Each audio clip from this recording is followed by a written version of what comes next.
दारूचं rate वाढल्यामुळे लोक हातभट्टीकडे चालले, मग जाणारच ना.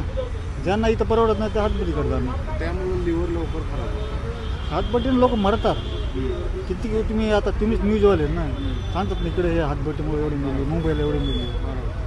मग आता समजा एक उदाहरणार्थ मीच घ्या.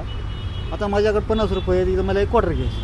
क्वार्टर कितला 70 रुपये, माझ्याकडे आता 20 रुपये नाही. मी काय करणार, पर्याय हातबट्टी घेणार.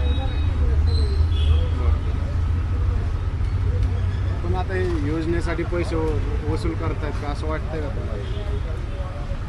आता सरकार तर मागच्या मी न्यूज बघतो, कुठेतरी याचे विभागाचे पैसे काढ, त्या विभागाचे काढ, आदिवासीचे पैसे काढ, त्यांचे काढून लाडक्या बहिणीला घ्या रे. तिकडे कमी पडले म्हणून आता दारू मोर्चा झाला वळला. मग तुम्हाला असं वाटतं की आमच्याकडनं पैसे वसूल करून बहिणीला देणार? मग तेच आहे ना, संकेत तेच आहेत ना.